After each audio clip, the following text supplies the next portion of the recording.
All righty, everyone. Good evening from Washington, D.C. My name is Tamara Ashton. I am the program assistant for the Center for Education, and one of the main faces you'll be speaking with the Humanist Society. Thank you all. I think I've seen a couple of you all so far at our last social or our first social hour. So thank you all again for joining. Um, this evening we have Dr. James Croft, who will be speaking on ambassadorship for humanism. Dr. James Croft is a leader of the Ethical Society of St. Louis. That is one of the largest congregations of humanism in the world. He's a graduate of Cambridge and Harvard Universities. James is a very in-demand public speaker, an engaging teacher, and a passionate activist for human rights. We're very thankful to have him this evening. He was raised on William Shakespeare, Carl Sagan, and Star Trek. He lives in St. Louis with his fabulous drag queen husband, Colton, and their darling Chihuahua, Ella. Thank you so much, Tamara, for that introduction. Maybe I'll bring out Ella at the end to say hello to you because she really is super cute. Good evening, everyone, and hello to everyone listening to this on a recording after the fact. As Tamara said, I'm James Croft. I'm the leader of the Ethical Society of St. Louis. The Ethical Society of St. Louis is one of the largest humanist congregations anywhere in the world. And being the leader of it means that I am a full-time professional humanist. And I often have the responsibility of representing humanism in public. I've represented humanism at conventions, at rallies, at press conferences, at pride parades, and at wedding ceremonies, among many other events. And you can tell which of those photos is more recent by tracking my ever receding hairline. It gives me physical pain to look at some of those older photos. Whenever I appear in public representing my community, I consider myself an ambassador for humanism, a representative not only of myself, not only of my particular community, but of my worldview. Humanism is a minority religious perspective in this country, one that is still frequently distrusted and misunderstood. So I consider it a profound responsibility to represent humanism in public. I take that work very seriously. And I know, because you are all here tonight, that you take that responsibility seriously too. So what I'm going to do this evening is present some broad considerations and some specific techniques, which I try to keep in mind every time that I'm acting as an ambassador for humanism. But first, I just want to get your reactions to that term I'm using. What do you think of when you think of the word ambassador? What comes to mind? Maybe you can type it in the chat, or you can unmute yourself to say something. I'll check the chat as well. What does that term bring to mind for you?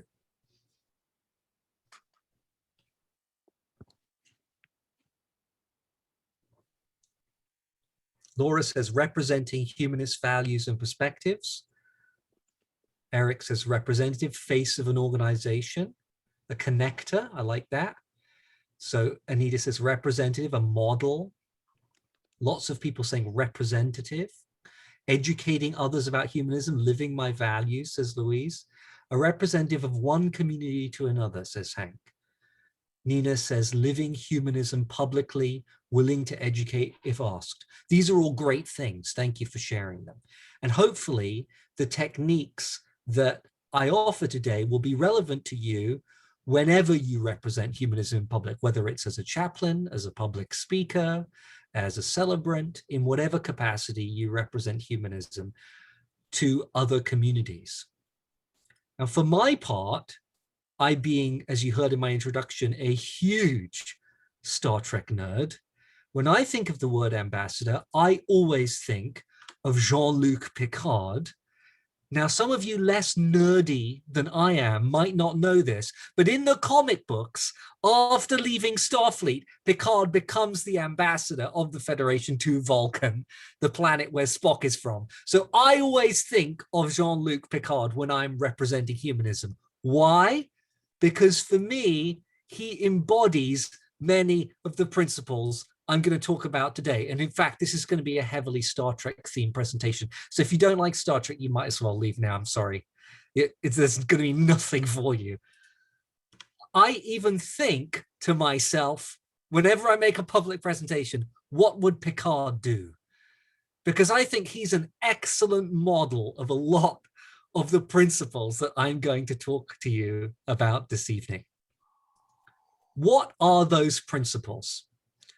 Well, I'm going to channel my inner Aristotle right now and introduce you to three broad principles of persuasion: logos, ethos, and pathos. Together, they make sort of a tripod that hold up any persuasive endeavor.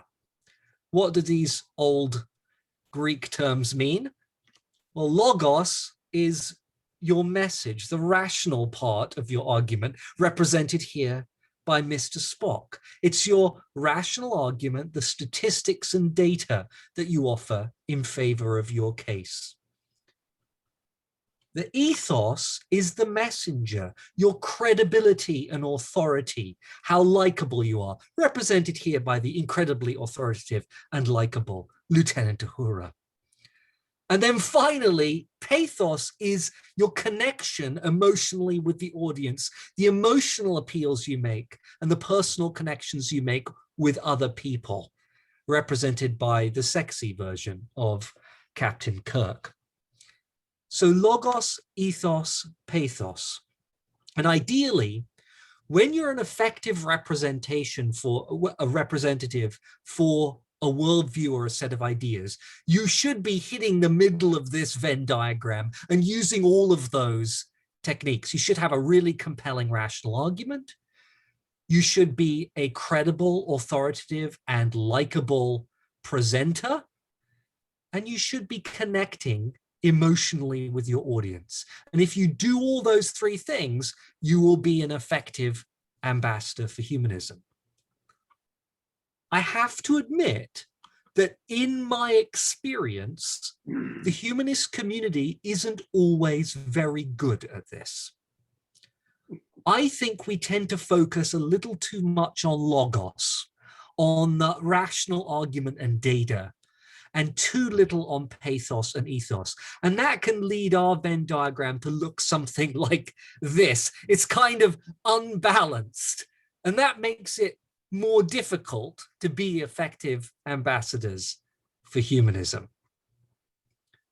Now, I want to say at this point, because sometimes people start to worry, that I'm not saying that logos isn't important. It is important. It's important to have the facts on our side and to present them clearly and honestly. But there's a lot of empirical research into what convinces people, what connects with people, what moves people to action. And the science clearly shows that people are very rarely convinced by facts alone. Logos on its own is weak. In fact, most persuasive efforts are effective if they mobilize the other two elements, ethos and pathos. If people are presented with a credible and likable person who connects with them emotionally, then they're much more likely to be persuaded by what they say. So if there is a general principle that sums up everything I'm about to say today, it's this adage, which has been attributed to many people over the years, but probably, because I did my research, was coined by Carl W. Bühner.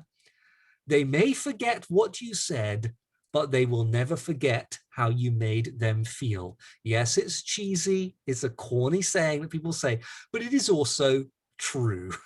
And all the scientific research into how people relate to each other demonstrates that it's true.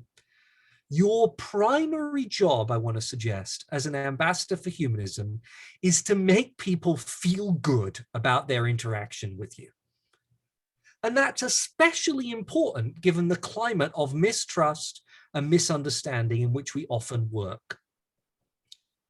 I have certainly attended many events here in Missouri, where I live and work now, a very conservative state, representing my humanist community, when our presence was viewed with skepticism and distrust by other people. And the most important thing that we can do in circumstances like that is build positive relationships and make people feel good about the relationships they have with us. And for that reason, as I outline the general principles and techniques I'm going to show you today, I'm going to focus most on the relational aspects, ethos and pathos, and less on the logos, which I'll do at the end. I'm going to begin with ethos, your credibility and authority as a speaker, because people's judgments of you as a person begin the moment you enter a space. Then we'll look at pathos, the emotional connections you build with people and how you can do that more effectively. And then we'll touch a little bit on logos at the end, the rational core of your message. But before I go on to that, I want to pause and ask, are there any questions about what I have said so far?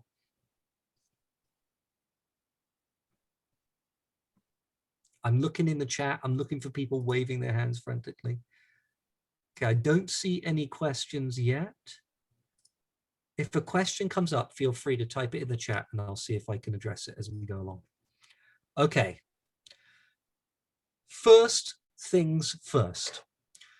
There is an Uber principle that is more important than anything else I'm going to say today, and that is know the audience. You should never go into a space as an ambassador for a community without knowing who you're talking to. And what I mean by that is in as much detail as possible. So if, for instance, you're invited to give an invocation before your city's board of aldermen or something, like I was recently asked to do, try and find out as much as you can about the individual people you'll actually be speaking to. If you're invited to a community group, go on their website and research them. Tailor what you have to say and how you say it to who you speak to. And this applies to everything that I'm about to say. This is always the most important thing. So always go back to the audience. Most speakers tend to think about 80% about what they want to say and 20% fitting it to their audience. And really, you should flip it. You should think more about your audience and what will connect with them and less about what you want to say. So this is like an Uber principle. So let's start with ethos, your likability and authority. First, before you even get to the event, dress appropriately. Now, I'm not trying to introduce some classist bullshit about how people should dress in a particular way. I just mean dress appropriately for the context in which you're going to be speaking.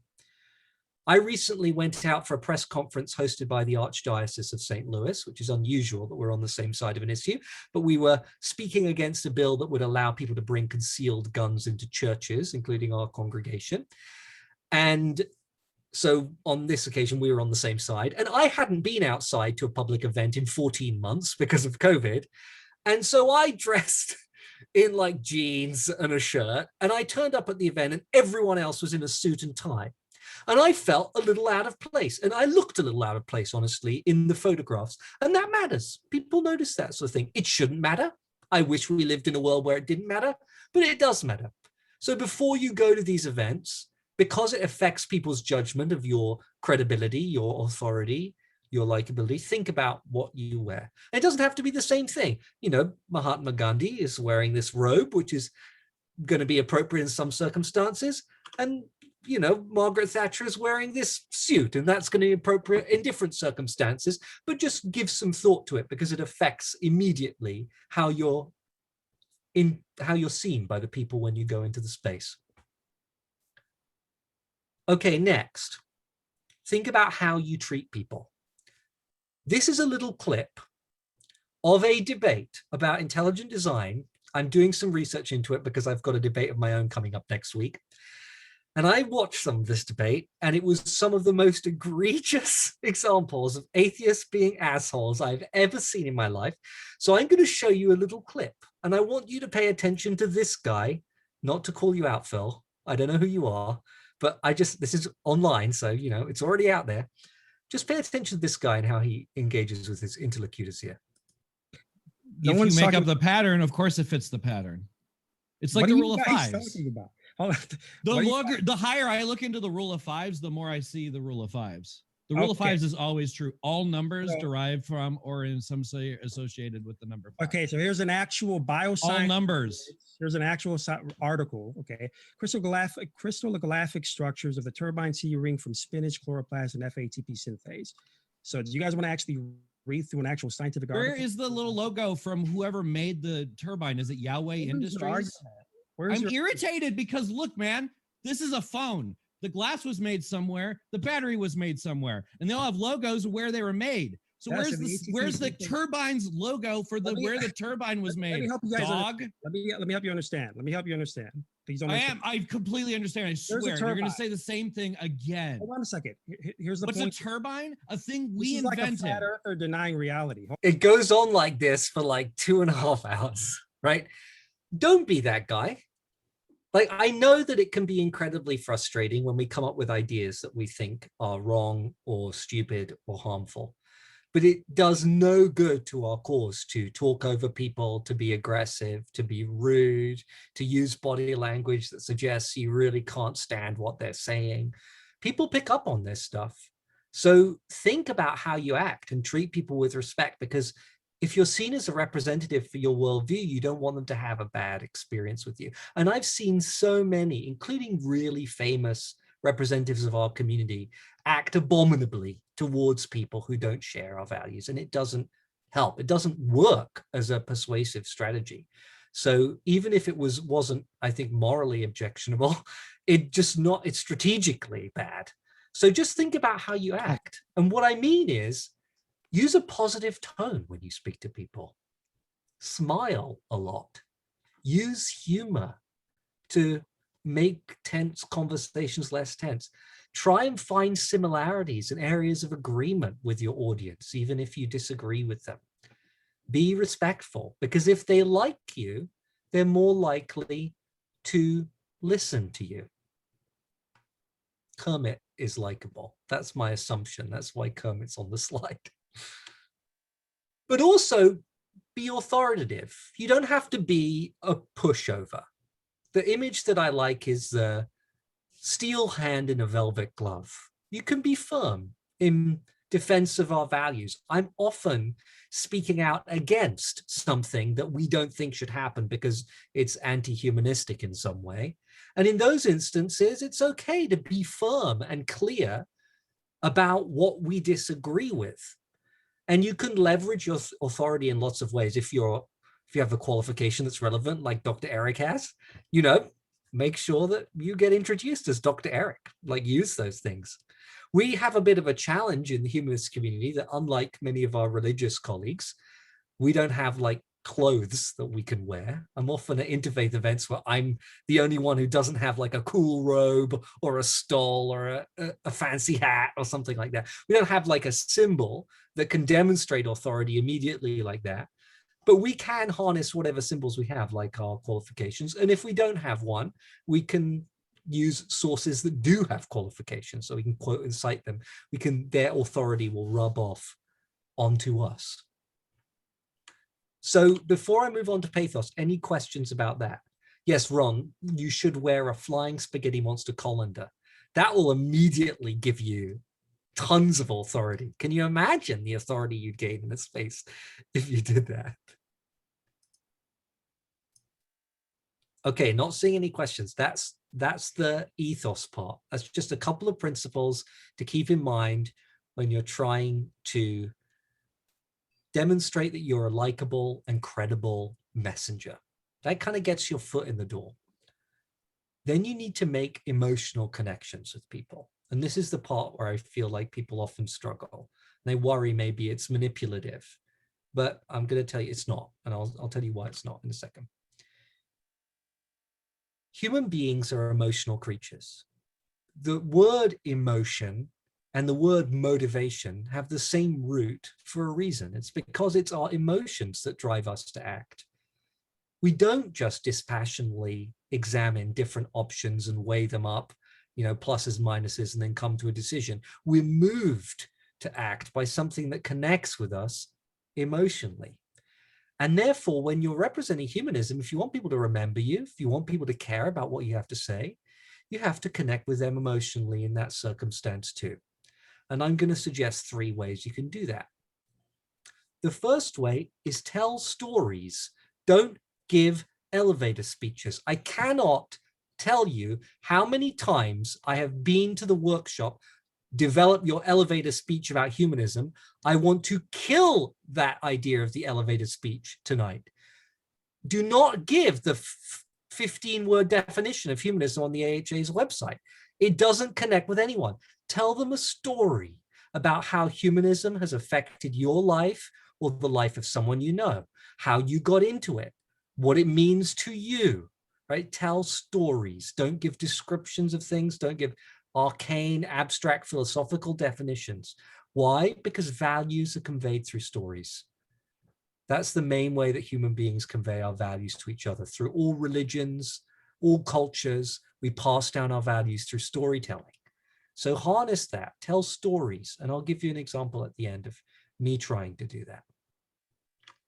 The second thing is, make what you say about specific people. This is my friend Sam. I use this example because I always talk about him when I talk about conversion therapy. There was a bill recently trying to ban conversion therapy in Missouri. We were trying to get it passed, and Sam is a survivor of conversion therapy. He's someone I know well from when I used to live in Boston, and I tell Sam's story to engage people in the issue of conversion therapy.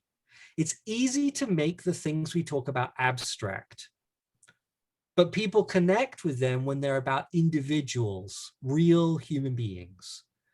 So if you can find a way to make it personal to you or someone that you know, people will remember it and be much more moved by what you have to say. And when you talk about people, make it clear how the issue affected them. So if you're talking about separation of church and state, I always talk about a town hall meeting I went to with a student called Jessica Alquist, who received death threats and all sorts of harassment from her high school colleagues and their parents and political officials in Rhode Island because of her objection to a theistic banner in her public high school. And I always talk about Jessica because that's an individual person, and those people act as like pegs that people can hang the issue on top of. And without the peg, the issue just falls off. So find those personal stories. And finally, allow yourself to be emotional. This often comes along with finding a good story. If the story you tell makes you feel a certain way, that's a good story. And let your emotion come through. When other people see your emotions, they'll feel them as well. And then when they're feeling the same emotion as you, that's when you've got them. Honestly, if you can do that, you don't even need a rational argument. I know that's going to scare people, but that's just the truth. If you can get people with the stories, you don't need any arguments at all. But we're still going to give arguments. So that's pathos. Was I going to, shall I show this clip from Star Trek? Yeah, well, just because it's funny. This is from the much maligned Star Trek V. My friends have done nothing. This is who they are. Didn't you know that? No, I didn't. Now learn something about yourself. No, I refuse. Jim, try to be open about this. About what? I've made the wrong choices in my life? I turned left when I should have turned right? I know what my weaknesses are. I don't need Psylocke to take me on a tour of them. If you just unbend and all. And be brainwashed by this con man? I was wrong. This con man took away my pain. Damn it, Bones, you're a doctor. You know that pain and guilt can't be taken away with the wave of a magic wand. They're the things we carry with us, the things that make us who we are. If we lose them, we lose ourselves. I don't want my pain taken away. I need my pain. Yes, I don't want my pain taken away. I need my pain. Kirk's right. Our emotions are what make us who we are. You can't take them out of a human being and still have a human being. And so that's why pathos is so important. You let people see your anger, let people see your pain. Like, and people worry, if you worry that this is emotional manipulation, it really is not, as long as you're telling the truth. If you tell a true story about a friend who went through conversion therapy, or someone who was affected by a church-state separation issue in their school, and it makes you emotional, it makes other people emotional, you're just sharing a true story about what happened to someone. An injustice should make us emotional. It should make us angry. All the beautiful values that we care about, like dignity and equality and freedom, those should make us feel uplifted and inspired. So it's not bad to engage people's emotions. That means we're doing our job well. Good ambassadors will get emotional, like Kirk in that clip. I need my pain. Yeah, I love that bit. Oh, finally, logos. This is the bit you all probably do already well, but I'll give you two real simple things that you can do. The first is, keep it simple, stupid. I have seen so many humanists talk and try and say way too much in way too little time.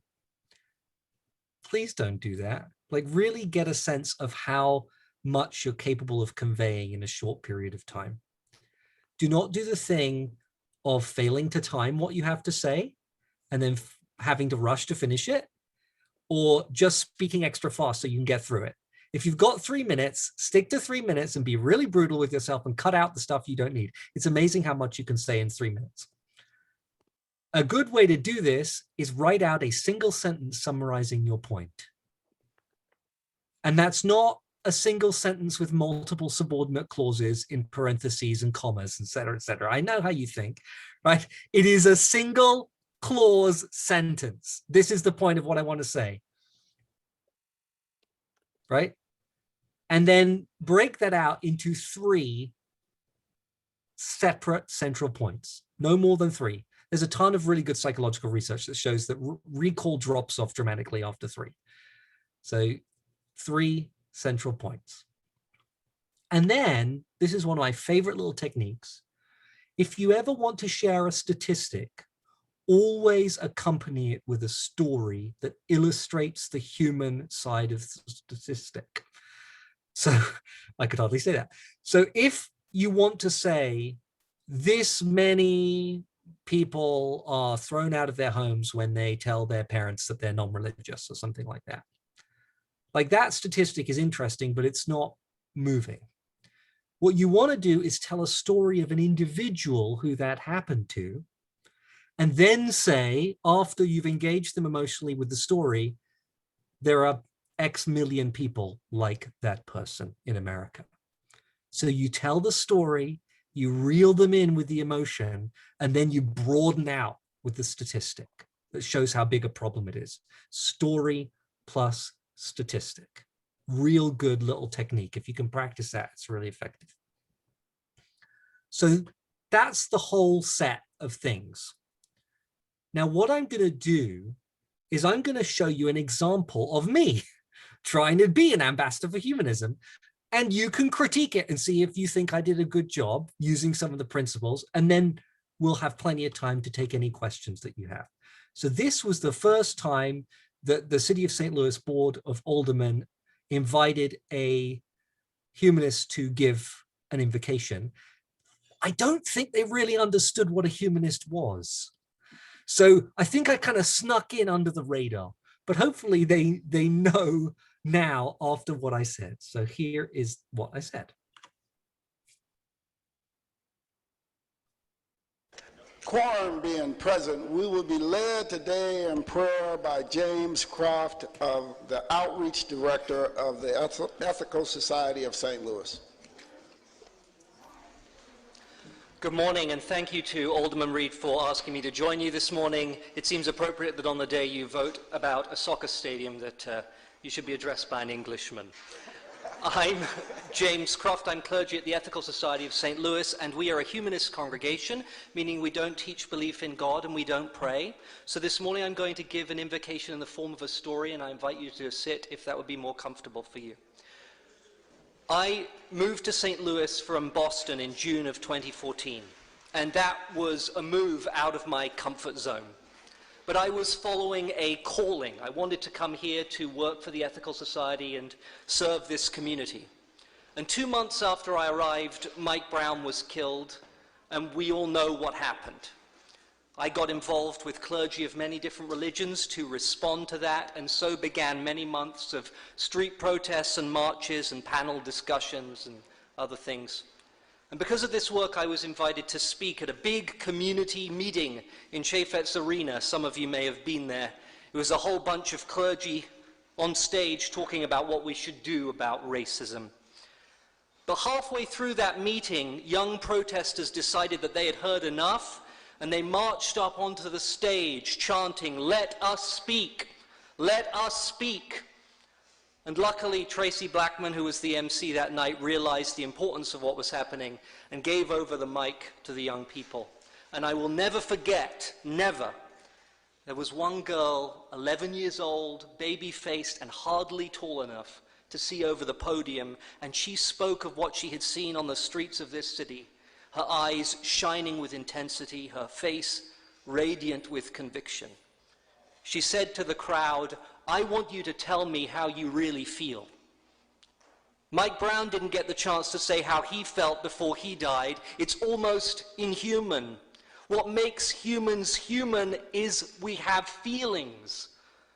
But what most of these people do, and at that point she gestured to all the clergy behind her, including me, what all these people do is they say how they feel and how motivated they are and what we should be doing, but they don't do it.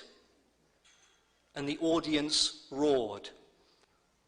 Our job, my job as clergy, your job as elected representatives of this city, is not just to say how we feel and how motivated we are and what we should be doing, but also to do it. So let us have the courage to step out of our comfort zones to confront injustices we may not even know exist yet. Let us work alongside people who are different to us, people of all religions and none, to better our community.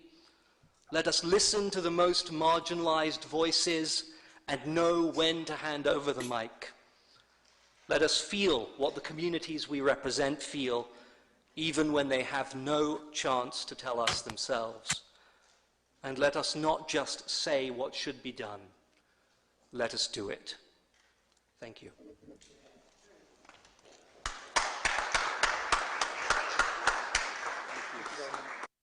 Okay, so that's kind of an example of me trying to do this. And even though I've been doing this sort of work, I've been working for the Ethical Society for 7 years now, and I've been speaking in humanist spaces for more than 10. I try and think about principles like the ones I've presented every single time before I go out in public. I thought about them a lot before I gave this presentation. I'm thinking about them a lot for a debate that I'm giving next week, right? So I try, it's a practice. It's something that you can get better at, but you have to be conscious of thinking about it. Now, as we close and I open it up to questions, you get a special treat because you are here today. I have a packet that has all this information in for you. So if you've been frantically taking notes, sorry, you didn't have to. And I'll send it to you. If we get your email through Kristen or someone, I'll send you the packet. And it's also got a guide that includes some of these principles and more that we didn't have time to look at. And you can literally go through and fill in the boxes of, oh, what's my 1-sentence summary of what I'm going to say? What's my 3 points? What's a good story I can tell? So it really should help frame this stuff. But thank you for listening. I hope you enjoyed what I had to say, and I'd love to take your questions. This is the moment where every speaker gets an anxiety attack because there's this cavernous silence after you end a presentation on Zoom. It's like, oh, goodness. So if anyone has a question, feel free to unmute yourselves. I think you have the power and ask or type it in the chat. We've got a good 20 minutes, and I'm happy to stay longer than that if people want to. So Laura has a question, and then Anita has one after. So let's take Laura's from the chat. What's the best way to address people who feel that humanism is blasphemous. Well, okay, first I have a kind of silly response, which is, well, it kind of is in some ways. Like there is a truth to the fact, and I think we have to embrace it, that we don't believe in things that many people in this country think are very important and are central to their worldview. And that is just the truth.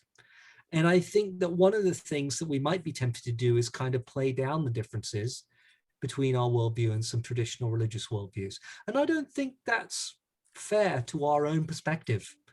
I can understand the desire to do that, but I actually think that we should be honest and say, no, I mean, you may think it's blasphemous, but this is what I believe.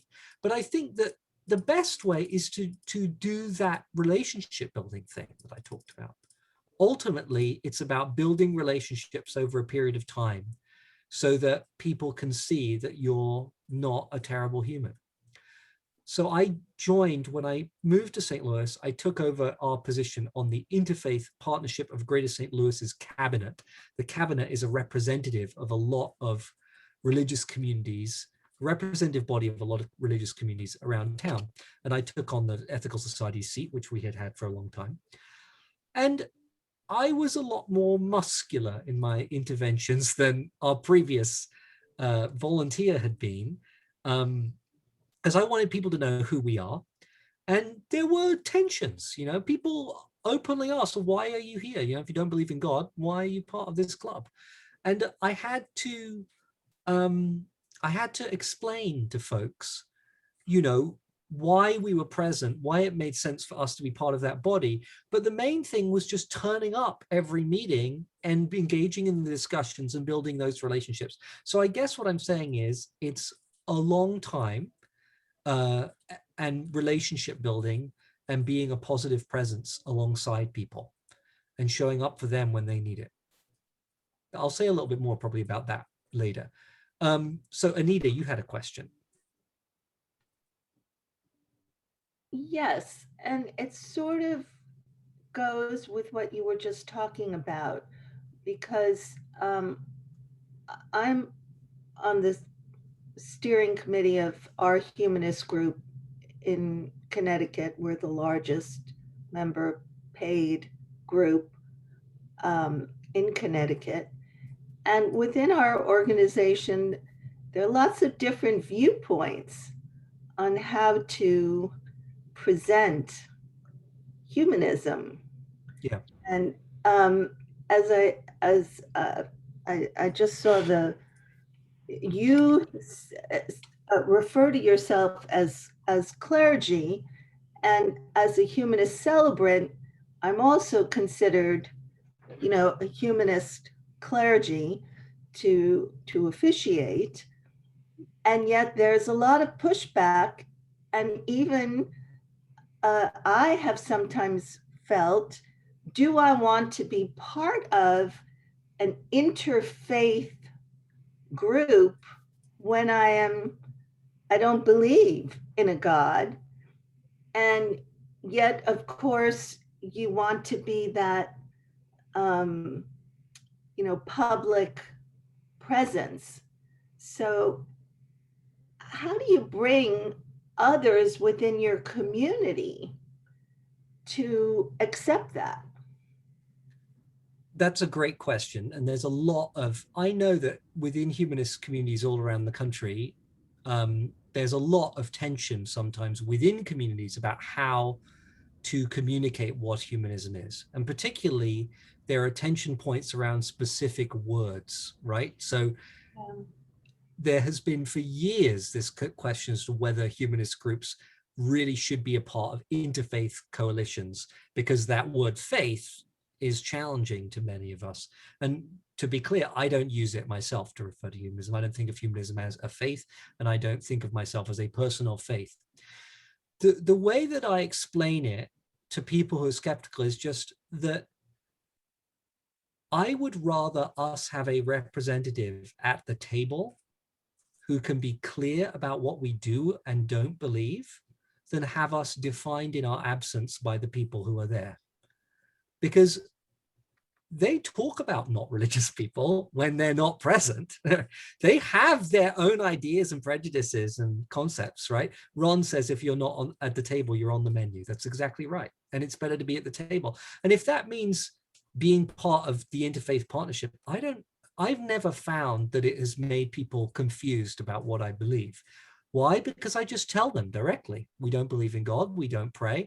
I mean, I think you heard that at the beginning of the invocation. I was just like, we don't teach belief in God and we don't pray, right? So if you say very directly what you don't believe, you can get people to understand, and they might have questions, well, why are you here then? And you have to get into that conversation. But I think it's much better to be part of those conversations than not. It's also important for the broader humanist and non-religious community, because if you're not part of those coalitions, you never get invited to the events that they put together, which means that many seekers and doubters and people who are not sure about their faith, they go to these events and they never hear a humanist point of view presented. And I have heard again and again and again, when I'm part of an interfaith panel, because I joined the interfaith body, right?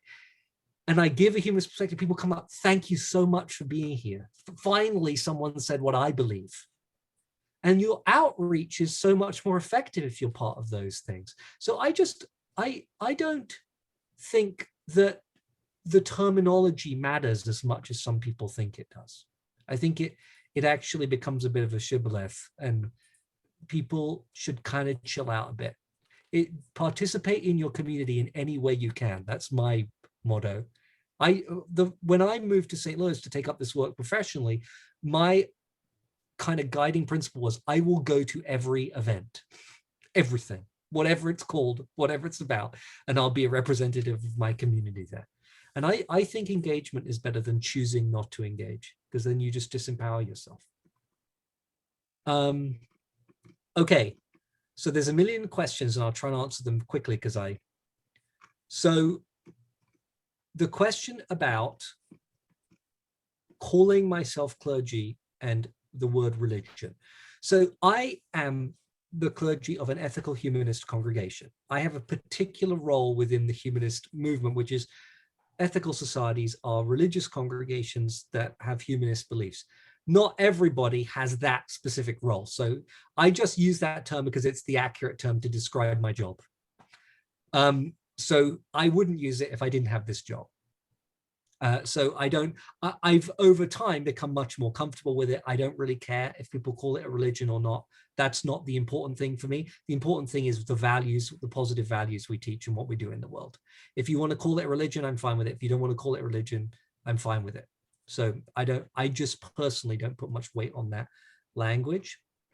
Audrey asks whether I have a good elevator speech. I did say the bit about wanting to kill the elevator speech in my talk and say, please tell stories rather than give an elevator speech. But I do know that it's important to be able to communicate quickly what humanism is. And for that reason, the Ethical Society of St. Louis provided a free resource at this link in the chat. It is a beautiful, if I may say so, a stunning free PDF mini book that is called The Magic of Humanism, that you can use in your own community. You can take it, you can print it out, you can give it to other people, you can send it via email. And this is the best way, I think, to explain to people what humanism is if they just want a simple introduction. I am very proud of it. I also wrote it, so perhaps I'm a little biased, but it's got gorgeous imagery. I was sick of religious communities having all the good artistic booklets and stuff, and I was like, I want to play on that level. So we made this specifically for groups like yours. And yes, I'll send it to everyone in the email packet as well. But you can just literally download it from the site. It's offered on a Creative Commons license. You can share it as long as you don't change it, and as long as you don't remove the attribution to St. Louis. You can share it freely. We don't ask for anything in return. This is just our gift to the humanist community, and we're making more of them because the response has been so positive. So I would recommend having something like that rather than like an elevator speech. There is a lot of questions. Yeah, I agree with you, David, about the common message of compassion. That reminds me to say something else about engaging in interfaith spaces. Often, humanist engagement in interfaith spaces changes the conversation for the better. It's amazing how much of a difference it makes when they always have to think, oh, wait a minute, not everybody actually believes in God. How can we rephrase what we say so that it's truly inclusive of everybody in this community? That makes a big difference to the sorts of ways they talk about their values. Also, you know, to put it bluntly, a lot of religious communities and traditions have very conservative views on certain issues, and our presence can force them to confront issues they would rather not. So for instance, before I started making a big fuss about LGBTQ issues with the Interfaith Partnership of Greater St. Louis, they had an unofficial rule that they would never discuss them because they're too controversial among the membership. And I was like, screw that. If I'm going to be part of this group, we're going to talk about religions being awful to gay people. And now they talk about it and we have that conversation. So being part of the conversation can change the nature of the conversation. I think that's important.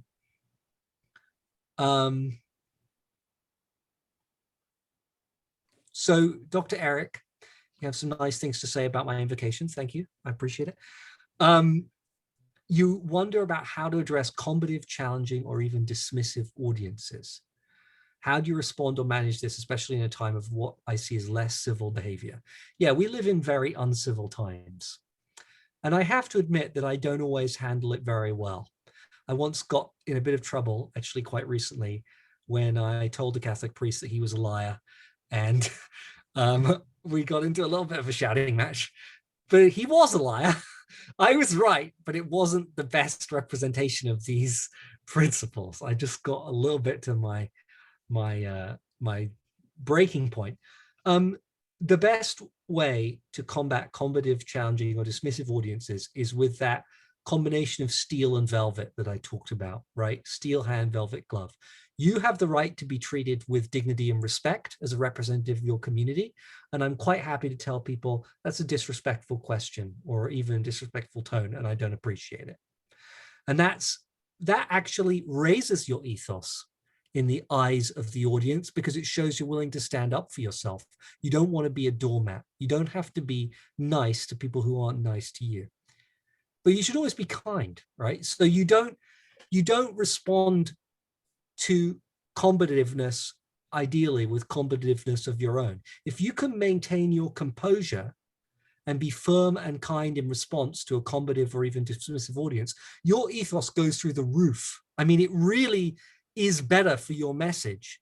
People massively respect people who can handle combativeness calmly without being like a doormat. So I wouldn't apologize to these people. If they say something rude, I'd say, well, that's an impolite assumption about people who don't believe in God. It's not true for these reasons. And, you know, I think just be firm, but maintain that likability, that authority. You get it with practice. But I get too emotional about things sometimes. That's my Achilles heel. If they push the right buttons, I can sometimes tip over.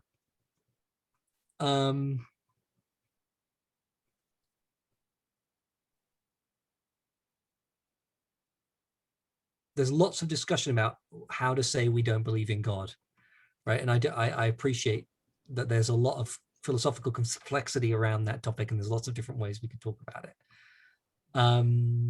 Yes, so I don't see, does anyone else have a question that they wanted to ask? We have another 6 minutes.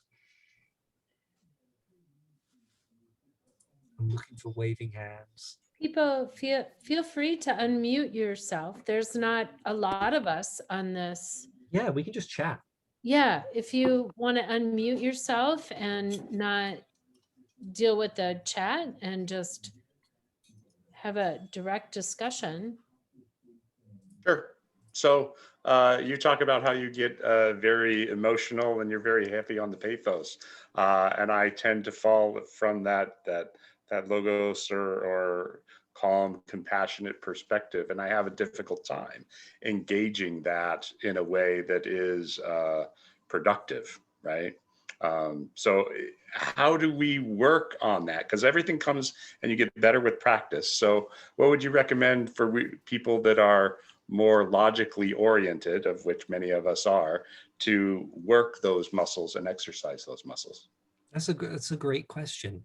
I think that part of the key here is finding those stories that actually move you, right? If you can find a story about an issue that actually makes you feel a certain way, then retelling it will probably make you feel that way too. And that might be a story from your own experience. I mean, I don't know how you became a humanist, whether there's a story behind that, or something that your community has done. Like, so what's your role in the humanist community, Ron? Let's workshop this a bit. This is going to be awesome. Oh, okay. So I'm a chaplain. I've also done invocations at the state capitol. And so, yeah, but I approach it from a compassion. I come from a Buddhist lineage. And they said, you might be a humanist if you're a Buddhist. And I read all the things and went, well, shit, okay, yeah, I am. You agree with it. and so, but that tends to be the way that I do that. I'm the program director of the Humanist Society of Greater Phoenix. Oh, great. So you've got a lot of different roles, and I love the Humanist Society Greater Phoenix. I was out there some years ago now when I was young and beautiful, and I enjoyed visiting your amazing building. So I hope you still have it. I don't know. We do. Excellent. I loved it. I thought it was great. So I would say, think about why you became a celebrant, right? Or some of the moments that really move you in that work, because I've certainly done memorials that moved me very powerfully, or weddings, which I remember as particularly charming. I showed a photo of a wedding earlier of two really old people in their 90s who were finally getting married after being together all their lives, and it was just adorable. So just think about those moments in your kind of humanist career which have resonance for you, and then tell them to other people. That would be my first starting point. Okay, thank you. You're welcome. Well, building on that, I think what's worked for me a lot is talking about what humanism is rather than what humanism is not. Because I'm a celebrant. So we get a lot of people that don't believe in organized religion, but they're not really sure what they believe in, spiritual but not religious, mixed faith, a lot of this kind of, mixed upness.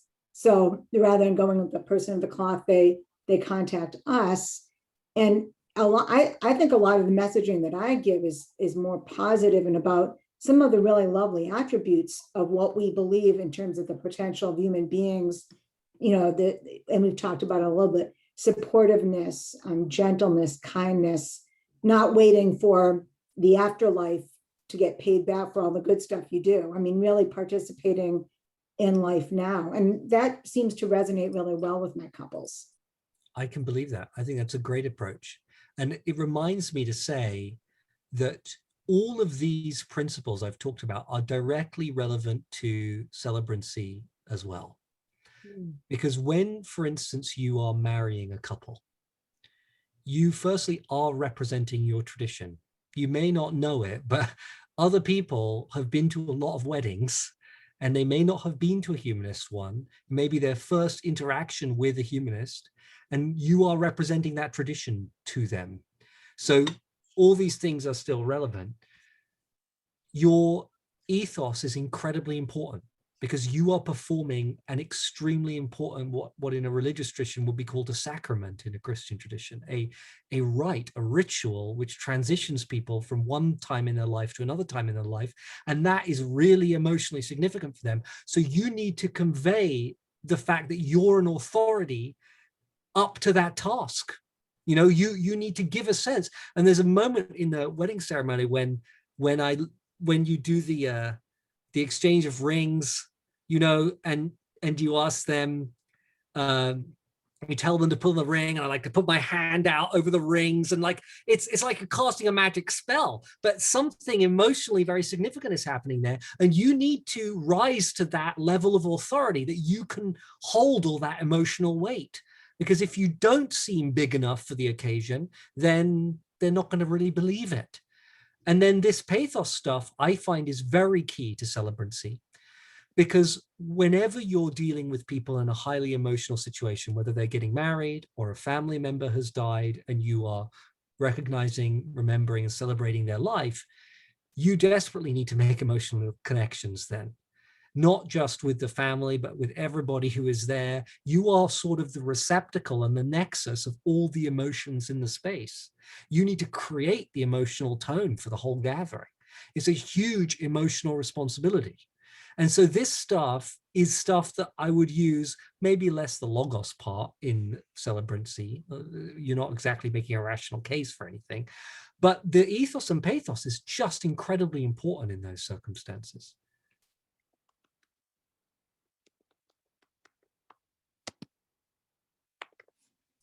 Okay, folks, I've had oh, yeah, go on, Anita. You can have one last question because I like you and I like your sunflowers in the background. Thanks. It's also like a little comment. I do a lot of memorials, but I've been working with funeral directors and talking to families, and it's hard to communicate sometimes what we do or how we can be that sort of next phase, helping them through that bereavement. And that's something that I've been trying to figure out myself in reaching out to the funeral directors, really, that community, on being that messenger of what is essentially a non-religious celebration of someone's life. And it's been tough, I have to say, but I've listened to, your presentation, and it certainly has given me, ideas on how I can be more in the community. And I think that's a big key, is being in the community. Right. I think that will help. And I also think, so I think a lot of humanists who particularly provide services for people who have died worry about this, because there's a huge cultural narrative that essentially says that unless you have an afterlife to promise people or some kind of good news, you don't really have much to say. And that it's a depressing message, like, what can you say? They're dead, they're done. A lot of religious people say that. I get asked a lot of times from religious people, well, what do you say when someone dies? Just, that's the end of you, goodbye, as if there's nothing of value to say. And I just think that's totally wrong. And the reason is because, well, partly because I've been to traditional religious funerals and they're awful. They're awful. They don't do anything for the people who are left behind. They're mostly about God and some text that has nothing to do with the person who died. And I can't see anyone getting anything from them. And I've always had the experience that people get much more out of the humanist memorials than they get out of traditional religious ones. Even family members who express explicitly to me their anxiety, like Catholic grandparents, they're always Catholics in St. Louis, lots of Catholics, and they say, I don't know about this, not having God in the ceremony. And the first thing I always say is, well, look, if you want to do a reading, you can do a reading. Like, I'm not going to do it, but you can do whatever Bible reading that you want. But also, I tell them, this is going to be a celebration of the life of the person that you lost, an opportunity to see how they affected the lives of everyone who's left behind, so their influence continues through us. And I promise you, you will not feel at the end that there's something missing that you could have got out of some other funeral. And I've never been disappointed in that hope. Like, people tell me all the time that they are the most profound, moving, meaningful memorial services they've ever been to, because they focus specifically on the life of the person who died. And so that's what I tell people who worry about that. And I am writing a whole chapter of my book about this. So about how we do have something to say when people die. And it's just as profound and meaningful, and more so, I think, than saying, well, you should really be happy because they're in heaven, which is just a sucky message, actually. Folks, I'm afraid I have to go because my husband very kindly served me dinner while I was talking to you.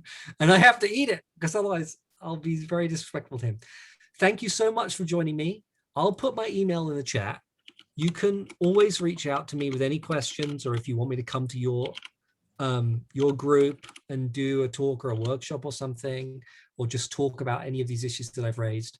And I'll make sure to get your emails from Kristen and send out materials I promised. Thanks everybody. Thanks to the HA for having me.